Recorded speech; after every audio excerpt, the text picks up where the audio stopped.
اس Urdu column کو پیش کرنے میں ہمارے ساتھ تعاون کیا ہے بشرا قمر لا انسٹیٹیوٹ نے۔ ٹھیک 7 برس پہلے جولائی 2016 میں وزیر اعظم نواز شریف نے اللہ کا شکر ادا کرتے ہوئے کہا تھا، آج کے بعد انشاءاللہ ہمیں کبھی IMF کے سامنے ہاتھ پھیلانے کی ضرورت نہیں پڑے گی، الوداع IMF۔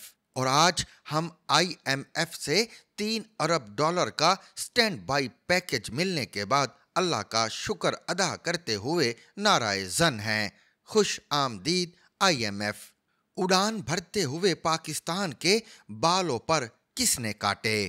اب یہ کوئی راز نہیں رہا، الوداع IMF سے خوش آمدید IMF تک ہر کردار بے نقاب ہو چکا ہے۔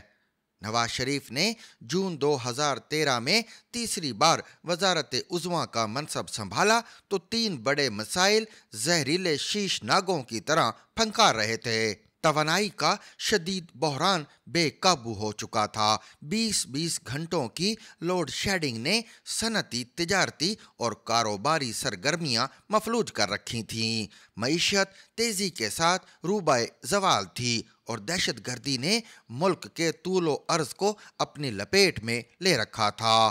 ان 3 بڑی ترجیحات کے ساتھ نواز شریف نے تیسرے سفر کا آغاز کیا، ایک بیل آؤٹ پیکج کے لیے IMF سے رجوع کرنے کا فیصلہ ہوا۔ ستمبر کے اوائل میں IMF سے 3 برسوں پر محیط $6.6 ارب کا پیکج مل گیا۔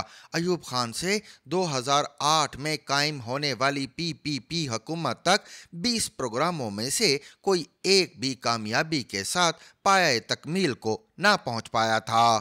نواز شریف دل جمی اور یکسوئی کے ساتھ اپنے ایجنڈے پہ چلتا رہا۔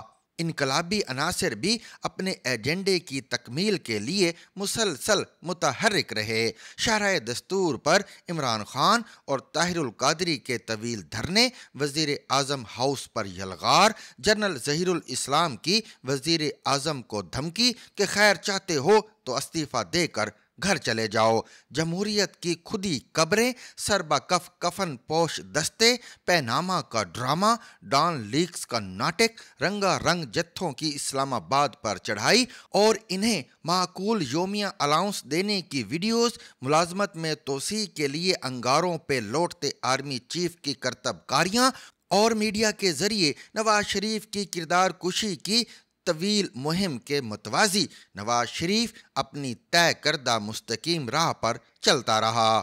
اگست 2016 میں جب نواز شریف کی پیٹھ پر پاناما کے تازیانے برسائے جا رہے تھے، ہماری تاریخ کا پہلا اور اب تک کا واحد IMF پروگرام مکمل ہو گیا۔ $1.2 ارب کی آخری قسط جاری کرتے ہوئے IMF کے ڈائریکٹر برائے مشرق وسطیٰ اور وسط ایشیا نے رائٹر کو بتایا کہ یہ پروگرام مکمل ہونے کے ساتھ ہی پاکستان اپنے بل بوتے پر آگے بڑھنے کے قابل ہو جائے گا۔ اب تک معیشت کی تعمیر نو کے لیے خاصی پیش رفت ہو چکی ہے۔ پاکستان یہ دعویٰ کرنے میں حق بجانب ہے کہ اب اسے کسی مزید IMF پروگرام کی ضرورت نہیں رہے گی۔ حکومت نے زر مبادلہ کے ذخائر میں اضافہ کر لیا ہے، بجٹ خسارہ نصف رہ گیا ہے اور معاشی ترقی کی شرح نمو GDP خطے کے تمام ممالک سے بہتر ہو گئی ہے۔ IMF کے مذاکراتی مشن کے سربراہ ہیرالڈ فنگر نے کہا، IMF پروگرام کے دوران پاکستان نے اپنے تمام معاشی اشاریے بہتر بنا لیے ہیں اور اقتصادی استحکام کے ذریعے مضبوط معیشت کی ٹھوس بنیادیں ڈال دی ہیں۔ ہر نوع کے جبر اور ہتھ کنڈوں کے باوجود نواز شریف نے اپنی تینوں ترجیحات مکمل کیں۔ عالمی اداروں نے کہا کہ اگر تعمیر و ترقی کا یہ سفر جاری رہا تو پاکستان 2050 تک دنیا کی 18ویں بڑی معیشت بن جائے گا۔ اس سب کچھ کے باوجود اس کے خون کے پیاسے اپنی ترجیحات پر کاربند رہے۔ چور ڈاکو کی کوئی چوری ملی نہ ڈاکا، تاہم پتہ چلا کہ کبھی اس کے بیٹے نے دبئی میں ایک کمپنی قائم کی تھی۔ ویزا کی سہولت کی خاطر نواز شریف کو اس کمپنی میں کوئی عہدہ دیا گیا تھا اور اس کی 10,000 درہم تنخواہ مقرر تھی۔ یہ تنخواہ نہ لینے کے جرم میں وہ بددیانت قرار پایا اور نہ صرف منصب بلکہ سیاست سے بھی باہر کر دیا گیا۔ 2018 میں آسودگی بخش اکثریت کی طرف بڑھتی مسلم لیگ نون کا راستہ روک کر صندوقچیوں سے دیرینہ خوابوں کے تعبیر نامے برآمد کیے گئے اور عمران خان کی فتح کے ساتھ ہی مسلح افواج کے باضابطہ ترجمان نے مسرت سے سرشار لہجے میں ایک قرآنی آیت پر مشتمل ٹویٹ کیا، اور اللہ جسے چاہے عزت دے جسے چاہے ذلت دے۔ 2018 میں پٹڑی سے اتار کر پاکستان کو اندھی تاریخ راہوں میں جھونک دینے والے ذمہ دار جو بھی ہیں، جہاں بھی ہیں، مزے میں ہیں، لیکن صورتحال کی اصلاح فوج کے سر پر بہت بڑا قرض ہے۔ اس کا یہ مطلب ہرگز نہیں کہ وہ 2018 جیسی مشق تیرہ بخت پھر سے دہرائے۔ ضرورت اس امر کی ہے کہ وہ پاکستانی تاریخ کے اس سب سے بھیانک تجربے سے حاصل ہونے والے سبق کو اپنے نصاب حکمت کا حصہ بنا لے اور آئندہ کسی فرد سے نفرت اور فرد سے محبت کی بنیاد پر پاکستان کو بحرانوں کی چتا میں نہ جھونکے۔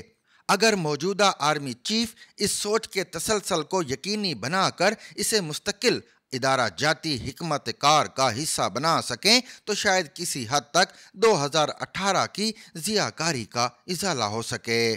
حد ادب سے تجاوز نہ ہو تو عدل و انصاف کی بارگاہ اقدس میں فروکش ان جج صاحبان کو بھی یاد دلایا جائے کہ آپ نے بھی الوداع اور خوش آمدید کے درمیان پھیلی بے ثمری میں بھرپور حصہ ڈالا تھا، بلکہ کچھ کے دلوں میں آج بھی وصل یار کے گریز پا موسموں کی دھیمی دھیمی آنچ سلگ رہی ہے۔